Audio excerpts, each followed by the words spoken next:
This story is brought to you by tapeatale.com. शहर के सपनों में डूबे गुलाबी शहर की गुलाबी सर्द में बेचैनी से ठिठुरते हुए, सपनों से भरी पर नींद से दूर नम आंखें लिए, पटरी के किनारे पे ट्रेन के इंतजार में हड़बड़ाहट की गरमास लिए खड़ी थी मैं भीड़ में गुम अलग बनने की आस में। मेरे पेट की गुड़गुड़ सी आवाज़ मेरी ट्रेन के डब्बे भी बना रहे थे। मेरे पहिए और ट्रेन के पांव अब दिल्ली ही रुकने जा रहे थे। अभी बस उतरी ही थी कि दिल्ली की मशहूर, दिल्ली वालों की पसंदीदा गाली भी मैंने सुन ही ली। और यूं ही मैं घर से निकलने वाली इकलौती सदस्य बनी। एक अदद जरूरतों का था और एक जिद का भी। ऑटो वाले को 4 किलोमीटर दूरी के बस 150 रुपए दिए थे बार्गेन करने के बाद ही। दिल्ली की धूल मिट्टी से, ऑटो बस की चीख से जुनून मेरा थोड़ा बेजान होने लगा था, मगर ये तो पसीने से लथपथ और लस्त-पस्त होने वाले 2 सालों का पहला ही दिन था। परमानेंट एड्रेस की जगह अब टेम्परेरी पीजी और हॉस्टल ने ले ली। एक अकेले कमरे की मालकिन अब 6x4 के कत्ते की किराएदार बन गई। एक छोटे से कमरे की छोटी सी अलमारी को पुरानी यादों से सजा रही थी कि तभी एक आवाज खटखटाई जो होने वाले अपने की थी। मेस में खाना लग गया है, 2 बजे तक ही है, खा लेना। अपनी बनने से पहले ही इतनी पराई बन गई कि खाने के टाइम पे पाबंदियां लग गई और पकवान खाने की फरमाइशें घिया सोया में ही सिमट के रह गई। शायद अपनी सहूलियत से समझौता करना इतना मुश्किल नहीं। खुद का काम और खुद की देखरेख खुद करनी पड़ेगी, ये बात तभी मैं समझ गई। तब याद आया कैसे मेरे बड़े से कमरे की बड़ी सी दीवारें भी मुझे छोटी लगने लगी थी। आखिर यादों से भरपूर वहां सपनों की जगह कहां बची थी। कल ही की तो बात है जब यही बात बार बार दोहरा रही थी कि अभी नहीं तो कभी नहीं, अभी नहीं तो कभी नहीं। हर मौके को आखिरी मान के बैठी हुई थी अपनों को अपनी बात मनवाने पे और जिद को जरूरतों की चादर पहनाने पे। क्राइस्ट में जाने नहीं दिया, मुंबई में अप्लाई नहीं करने दिया। माना मेरे रिश्तेदारों में से कोई बाहर नहीं गया, मगर उनमें से किसी ने भी क्या उखाड़ लिया?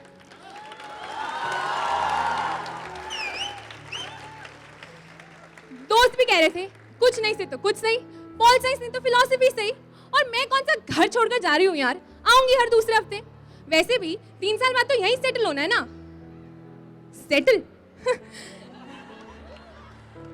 ही तो नहीं हो पा रही थी, ना उस वादे से ना इस कमरे में।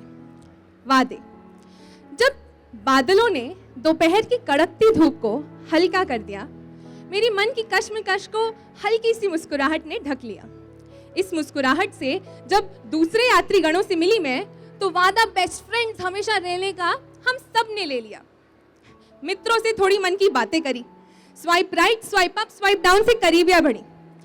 थोड़ा कलकत्ता से, थोड़ा कोहिमा से, थोड़ा केरल से, थोड़ा आगरा अहमदाबाद से बना तो है ये भारतीय न्यूयॉर्क रंग बिरंगी टुकड़ों के जुड़ाव से, मगर हम हमेशा टुकड़े ही रहेंगे, ये बात समझ आ गई उस शाम मुझे। क्योंकि Sarojini hall, CB walk, DLM mall, Chandni Chowk जाने के प्लान्स तो बना लिए, मगर बात जब साथ चलने की आई तो वो बिना मेरे ही चल दिए। अब रात ने शाम को धप्पा कर दिया। दोस्त गए हुए थे तो घर वालों को व्हाट्सएप कॉल कर लिया। असलियत दोनों छुपा रहे थे, यहाँ की भी और वहाँ की भी। बस फर्क इतना था कि मैं ये मेरे लिए कर रही थी और वो भी मेरे लिए कर रहे थे। अब ना तो मम्मा थी टिफिन और बैग जमाने के लिए, ना पापा थे वाटर बॉटल भरने के लिए, ना ही दीदी थी इंस्पिरेशनल चिट चैट के लिए। बस थे तो मैं और मेरा बोलता हुआ फोन।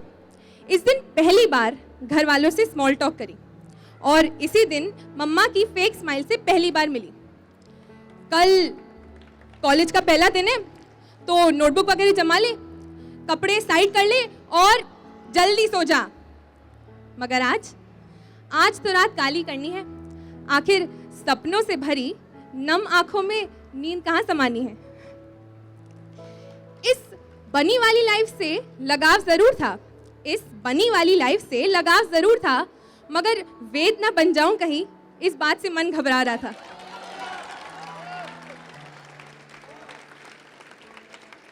एक ट्रांजिएंट वर्ल्ड में एक सर्टेनिटी तो ढूंढ रही थी, एक मुकाम जिसे पाने के लिए दुनियादारी वाली दौड़ में जुटना जरूरी समझती थी। मगर उस दिन दूसरों के सवालों से ज्यादा खुद का ये सवाल चुभा कि क्यों आई हूं मैं इस जगह। आज भी याद है वो पहला दिन, वो पहली रात, जब खुद ही के सामने नाकाबिल और नासमझ साबित हो रही थी, क्योंकि इतनी फास्ट लाइफ के लिए दिल्ली नहीं आई थी। खैर, अब 1 साल हो गए इस फास्ट लाइफ से फ्यूरियस रहने का और थोड़ा थोड़ा कम सहने का। उस एक दिन में घंटा कुछ सीखी मैं।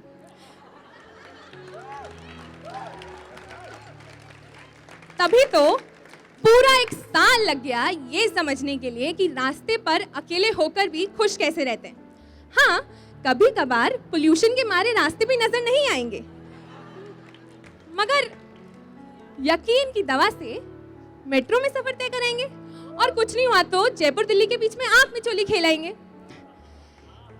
इस 1 साल में इंसानों की एक गंदी आदत मालूम पड़ी है कि जो करीब है उसकी अहमियत का एहसास उसके चले जाने पे ये करता है, बेफिजूल से मकसदों और परिणामों के पीछे पूरी जिंदगी बेफिजूल करता है।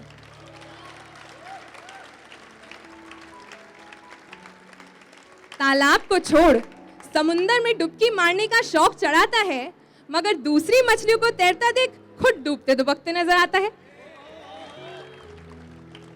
ऐसी काफका इस भरी जिंदगी को और की भूख में जिए जाता है कि बेचारा रुकने, समझने, समझाने, थैंक यू बोलने, सॉरी बोलने के लिए भी टाइम वेस्ट नहीं कर पाता है। लड़खड़ाते फिसलते पाँव भाग दौड़ के बावजूद भी अब यूं ही थम जाते हैं, क्योंकि मंजिल का इंतजार नहीं इन्हें अब, ना ही दूसरों से ये कदम मिलाते हैं। कितना टाइम बचा है? अरे कहानी में नहीं, दिल्ली की जर्नी ओवर होने में 1 साल, बस 1 साल बचा है। शायद इन दिल्ली वालों से ज्यादा जल्दी तो इस वक्त को है, बिना बताए चला जाता है। पकड़ कर लाती हूँ, भागना पड़ेगा फिर से।